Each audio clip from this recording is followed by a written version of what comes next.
आम आदमी पार्टी के सत्ता से बाहर होने के बाद लगातार हो रहे खुलासे से आप एक्सपोज होती जा रही है। सत्ता में रहते हुए अरविंद केजरीवाल ने जो किया था उसको लेकर चौंकाने वाली बात बाहर आई है। दर्शकों कहते हैं कि महिला अगर चाह ले तो मर्द को ऊंचाई तक पहुंचा सकती है, तो वो उन्हें धरातल में भी पहुंचा सकती है। ऐसा ही कुछ हुआ है आपके संयोजक अरविंद केजरीवाल के साथ। अरविंद केजरीवाल को बीजेपी ने तो खत्म किया ही, साथ ही स्वाति मालीवाल ने भी केजरीवाल को कम नुकसान नहीं पहुंचाया है। लेकिन स्वाति मालीवाल अब भी आपके पीछे पड़ी हुई हैं। अभी स्वाति मालीवाल अरविंद केजरीवाल को एक्सपोज कर रही हैं। एक बार फिर स्वाति मालीवाल ने आपके नेताओं को असहज कर दिया है। दरअसल आम आदमी पार्टी की राज्यसभा सांसद स्वाति मालीवाल ने एक बार फिर अपनी ही पार्टी की दिल्ली में रह चुकी सरकार के लिए सवाल पूछ लिया। स्वाति मालीवाल ने संसद में पूछा कि क्या दिल्ली सरकार ने पिछले 10 सालों में मेट्रो कनेक्टिविटी बढ़ाने के लिए और ट्रेन बढ़ाने के लिए कोई प्रपोजल दिया है। इस पर जवाब देते हुए केंद्रीय मंत्री हरदीप सिंह पुरी ने कहा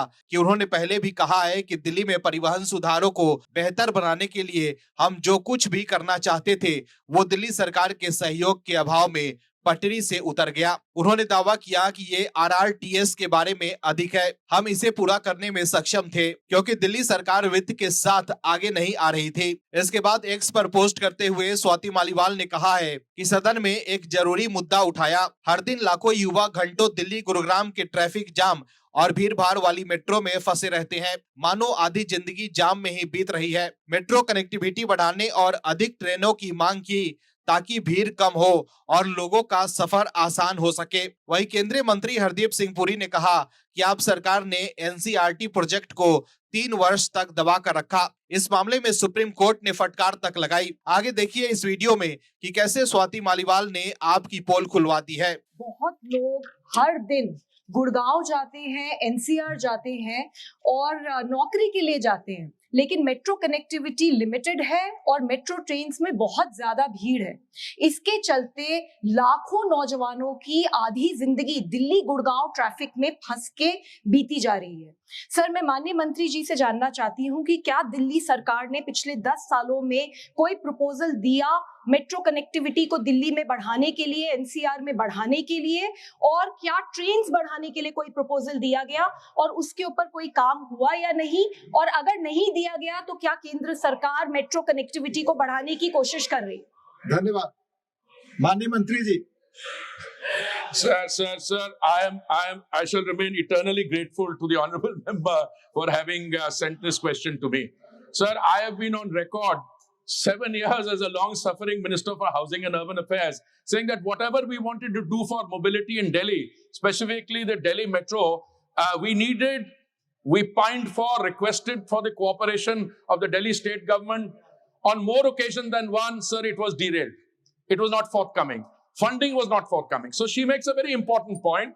For a city of Delhi's size and population density, today, Delhi, if I am correct, sir, whenever the census takes place, in 1947, the population of Delhi, sir, was 8 lakhs. When my previous generation came in through the refugees after the Vibhajan, it became 22 lakhs.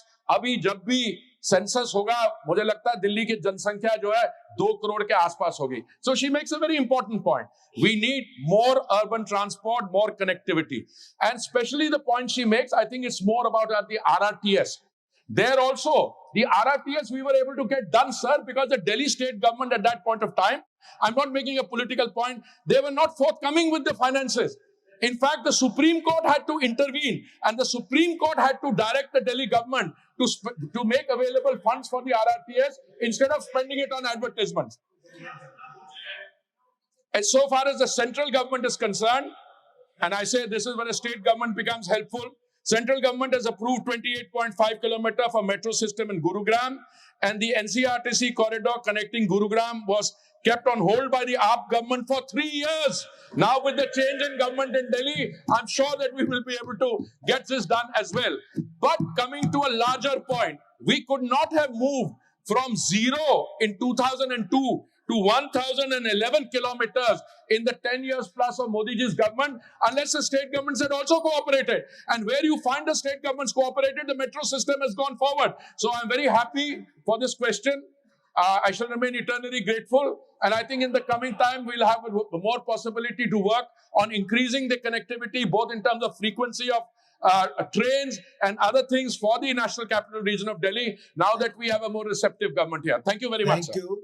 आप दर्शकों से विनम्र निवेदन है कि channel को subscribe जरूर करें